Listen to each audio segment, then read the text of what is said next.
Olá, queridos. Em primeiro lugar, feliz Páscoa para vocês. Feliz Ressurreição. Eu sou o Padre Rodrigo Carneiro e esse é o nosso canal Atraídos pela Palavra de Deus.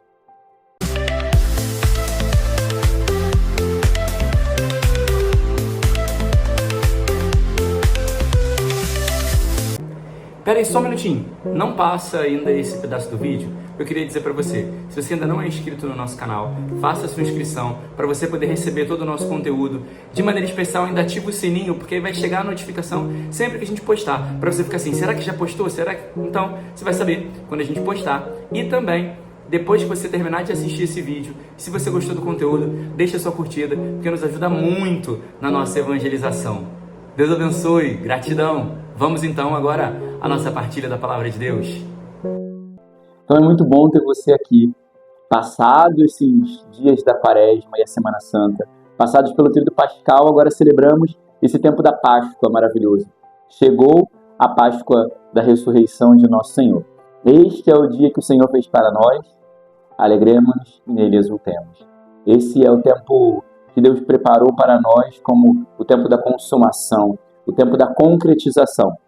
As práticas que estabelecemos na Quaresma agora devem se concretizar na nossa vida, devem se concretizar como produto, como mecanismo, na verdade, como meio de salvação para cada um de nós, para entendermos que é possível nos vencer, que é possível chegar à vitória de Deus pela mortificação, pelo sacrifício. Então, a Páscoa é esse tempo de colher os frutos do sacrifício, colher os frutos das mortificações, mas não deixá-las de lado, porque elas ainda precisam fazer parte da nossa vida, porque o cristão vive dessas práticas, dessas realidades. Então a gente intercala mortificação com alegria, mortificação com as celebrações e a festa da ressurreição de nosso Senhor. Na liturgia desse domingo, nós vamos começar hoje pelo Evangelho, entendendo que a ressurreição ela é vida nova. E aí, quando eu estava preparando, pensando nessa homilia, me vem a imagem de fogos de artifício. Porque os fogos de artifício, quando eles estão na caixa, eles não têm sentido nenhum. Mas eles foram feitos para quê?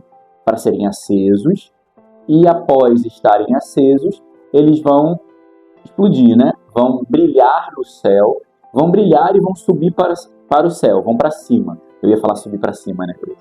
Mas eles vão, então, subir ao céu. E essa também é um pouco do que era Jesus. Ele não podia ficar preso no sepulcro, porque o sentido da vida dele era muito maior. Assim como não tem sentido um fogo de artifício estar dentro da caixa, Jesus também não podia ficar preso no sepulcro. Então, por isso, ele ressuscita para brilhar, e aí a gente entende as vestes brancas que ele porta depois da ressurreição, o seu corpo glorioso que ele manifesta, e ele subir ao céu, que é o próximo passo. Ele ressuscita e depois vai subir ao céu. Então, nós precisamos entender, e os fogos de artifício, ele precisa ser aceso. E Jesus foi ressuscitado pela obra do Espírito Santo. O Espírito Santo, que quando ele morre na cruz, qual é a frase que ele diz? Ó Pai, em tuas mãos entrego meu espírito. E expirou, morreu. Na madrugada do sábado para o domingo, da ressurreição, o Pai devolve a ele o espírito. E por isso ele ressuscita. Então, o Espírito Santo é agente também na ressurreição. Guarda isso, spoiler de como a gente vai terminar e vai chegar lá no final. O Espírito Santo é parte da obra da ressurreição. Mas vamos lá. O texto começa dizendo no domingo, o primeiro dia da semana. Então, aqui a gente já vê o motivo da Páscoa. O motivo da Páscoa, né? E o motivo da celebração cristã ser no domingo e não mais como a Páscoa judaica, como os judeus celebram no sábado. Por isso nós celebramos no domingo, porque é o dia da ressurreição, o dia da vida nova, o dia que a humanidade foi refeita. A humanidade foi refeita? Sim. Deus, lá no início, criou a humanidade em 6 dias. Né? Ele criou o mundo. Né? A humanidade ele criou no 6º dia. Mas o mundo, toda a obra da criação foi feita em 6 dias. Ué, mas não foram 7? Não. A obra da criação foi feita em 6 e no 7º ele descansou. Tem esse detalhe, que é pegadinha várias vezes, hein? Então, a obra da criação foi feita em 6 dias e no 7º ele descansou.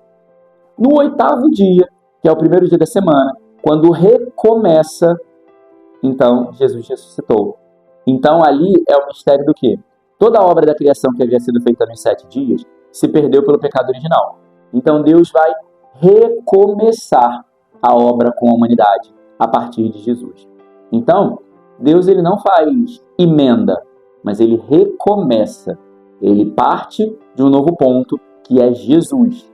Como víamos no texto da homilia de ontem, nos 6 dias da criação, no 6º fez o homem à imagem e semelhança.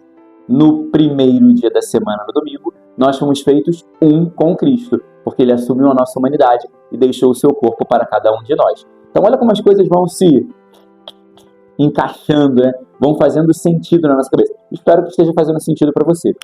E aí vai dizer que de madrugada, Maria Madalena então foi ao sepulcro, né? Ela foi ao túmulo de Jesus. Aqui a gente pode observar algumas coisas. Por que ela foi de madrugada? Em primeiro lugar, porque ela devia estar morrendo de saudade de Jesus. Cadê Jesus para falar? Cadê Jesus para conduzir? Então, como ela estava com muita saudade de Jesus, ela foi procurar por ele. Ela tinha se acostumado a chorar as lágrimas dela com Jesus. Então ela vai atrás de Jesus para chorar. Ela vai atrás de Jesus para encontrar ele, para buscar refúgio. E esse deve ser o sentido da nossa vida. Nas dores, nas lutas, nos choros, nas dificuldades. Eu vou para Jesus, eu vou atrás dele. Se ele está no sepulcro, é para lá que eu vou. Se ele está naquele lugar, é para lá que eu vou. Se ele está na igreja, é para lá que eu vou. Se ele está no sacrário, é para lá que eu vou. Entendeu? Mostrar essa urgência de que precisamos buscar Jesus. O segundo motivo, ela via o tempo inteiro Jesus sair de madrugada para rezar. Então ela estava aflita. Então o que ela queria fazer? Rezar. E ele saía de madrugada para rezar. Várias vezes o texto fala que ele ia para o monte rezar. Então ela também estava fazendo o que Jesus fazia. E o último ponto, também, que de relação a isso, é que assim, se nós pararmos para pensar, Maria Madalena era uma mulher que vivia um contexto de, a mulher lá do adultério, uma mulher que... Então, vai dizer também que Jesus estava de madrugada ainda no templo, o evangelho de 2 domingos atrás, se não me engano. Jesus estava de madrugada ainda no templo e ela foi pega em adultério e levada. Então, esse contexto que ela vivia também era de madrugada. Ela era uma mulher que andava de madrugada para as suas realidades de pecado. Mas agora, olha que bonito. Ela não saiu de madrugada para procurar homens, mas ela saiu de madrugada para procurar a Deus, para procurar Jesus, para estar na presença dele.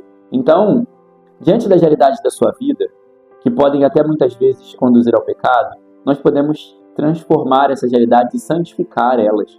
Às vezes uma fala que você diz que você está tão acostumado a falar tanta besteira, você pode santificar essa fala para falar algo de Deus.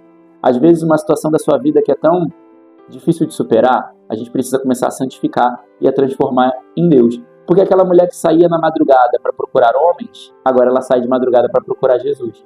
Então você que de repente está acostumado a olhar para os outros para julgar, pode santificar o seu olhar para passar a amar, a ser mais caridoso. Você que fala de qualquer jeito atravessado com as pessoas, pode santificar também a sua fala e falar melhor e direito com as pessoas, que é bem melhor, né? Então, quando ela se deparou, ela chegou lá e viu o túmulo, a pedra havia sido rolada. Então ela ficou muito preocupada, assustada, e para onde ela foi? Para a igreja. Para a igreja? Como assim? Bem, existe um outro evangelho que diz: Pedro, tu serás pedra, e sobre esta pedra edificarei a minha igreja. Pedro é a pedra da igreja. Então, quando ela se vê assustada, para onde ela corre? Ao encontro de Pedro, que é a igreja. Quando nós estivermos assustados, quando nós estivermos com dificuldade, quando nós estivermos sem saber o que fazer, corra para a igreja. Corra para a igreja, porque lá nós encontramos refúgio, lá nós encontramos auxílio, lá nós encontramos proteção. A igreja é a nossa casa, onde é o nosso refúgio. E aí, Pedro e João, o discípulo amado, saem correndo para o túmulo. Quando eles chegam, João chega primeiro, mas não entra. Mais uma vez, para respeitar essa estrutura e a hierarquia, porque a igreja tem uma hierarquia, né? O Papa, os bispos, os padres, os diáconos e os leigos. Existe uma hierarquia na igreja. E João, sabendo que Pedro era essa pedra da igreja, ele espera e Pedro entra primeiro. Quando eles olham, eles veem as faixas, as mortalhas, o tecido mortalha de Jesus, que estava envolvendo o corpo no chão, mas o que envolvia a cabeça estava num lugar à parte. Isso aqui é um ponto teológico muito bonito, porque Jesus é a cabeça da igreja e nós somos o corpo. O corpo ainda está no chão, o corpo ainda está nessa terra, mas a cabeça já está num lugar à parte. Por isso que os panos da cabeça estão num lugar à parte, porque a cabeça já está num lugar à parte, a cabeça já está pronta para o céu.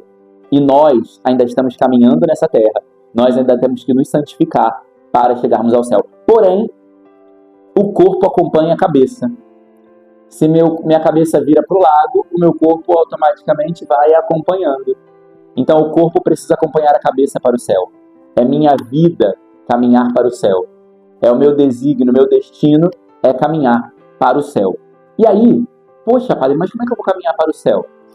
Vai dizer a segunda leitura, que nós precisamos, deixa eu olhar aqui para eu lembrar, se ressuscitastes com Cristo, ou seja, se passamos pela experiência pascal, se ressuscitamos com Cristo, devemos nos esforçar para buscar as coisas do alto. Então, ou seja, a nossa vida não é feita para as coisas humanas e terrenas, a nossa vida não é feita para nos apegarmos ao que vai passar dessa vida, mas nos apegarmos às coisas do céu. Porém, tem uma palavra importantíssima aqui, esforçai-vos. Então, para chegar ao céu, teremos luta, sacrifício, dor, perdas, teremos muitas dificuldades. Mas esse é o caminho, porque é esforçai-vos pelas coisas do alto. Então, a cabeça já entrou no céu após o seu sacrifício de morrer na cruz. Agora eu, como corpo, preciso também dar a minha vida em oferta na cruz, carregar a cruz de cada dia, ir morrendo para cada um dos meus pecados, para poder entrar no céu. E aí, vai dizer ainda no finalzinho do Evangelho que João, quando viu, acreditou. Viu e acreditou. Por quê? João era muito íntimo de Jesus. Na última ceia, nós vimos que ele estava reclinado no coração de Jesus, no peito de Jesus. Durante o processo da crucificação, ele estava lá do lado o tempo todo. Então João, ele era como se fosse, ele ia coletando essas informações. E quando ele viu aquela cena, algo fez sentido na vida dele. Quando ele viu aquela cena, as coisas fizeram sentido para ele, é isso, fizeram sentido. Ele ainda não teve conhecimento e clareza total, porque isso só depois de Pentecostes. Mas as coisas começaram a fazer sentido no coração e na vida de João. Porque ele estava vendo que tudo aquilo que Jesus tinha falado estava acontecendo. Porque ele era tão íntimo de Jesus que ele guardava as coisas, ele ia prestando atenção. João também era mais novo, então tinha muita atenção às coisas, A cabeça estava fresca para guardar informações, para entender e concatenar ideias. Então essa também era a vida de João. E aí nós chegamos na primeira leitura, a figura de Pedro na primeira leitura. Queridos, na sexta-feira da paixão, eu falava para vocês que Pedro era aquele que ao mesmo tempo que defendia, quando estava longe de Jesus, ele negou. Esse Pedro que era inconstante, esse Pedro que vivia lá e cá, esse Pedro que não tinha firmeza, adquiriu firmeza pela experiência pascal. A Páscoa impactou a vida de Pedro. A ressurreição de Jesus transformou e fez de Pedro um homem novo. Porque a Páscoa tem essa força. Aí nós podemos ver, poxa, mas esse texto é pós-Pentecostes. Atos dos Apóstolos, capítulo 10. Pentecostes está no capítulo 2. Esse texto é pós-Pentecostes. Então Pedro também tinha experiência de Pentecostes para ajudá-lo. Porém, a igreja nos ensina que Páscoa e Pentecostes são um único evento. A ressurreição foi obra do Espírito Santo. Lembra que Deus devolveu o Espírito Santo para Jesus? Então, a Páscoa já é esse movimento de Pentecostes. Então hoje, ao celebrar a Páscoa, nós já precisamos também receber e experimentar da graça do Espírito Santo. Esse Espírito que nos põe de pé, esse Espírito que renova a nossa vida. Celebrar a Páscoa é também celebrar Pentecostes. Celebrar a Páscoa é celebrar também a transformação da minha vida. E é o Espírito Santo que é o agente de toda a transformação. É o Espírito Santo que é o agente da vida nova. É o Espírito Santo que faz a obra nova de Deus em nós. Então, nesse dia da experiência pascal, não vamos esperar Pentecostes daqui a 50 dias, mas já vamos nos abrir ao Espírito Santo de Deus para que ele inicie essa obra nova em nós. Porque não há Páscoa sem Pentecostes. Não há Páscoa sem uma obra eficaz, potente e poderosa do Espírito Santo. Então, abra seu coração, clame ao Espírito Santo para que dê a você hoje os frutos de uma verdadeira Páscoa. Louvado seja nosso Senhor Jesus Cristo, para sempre seja louvado.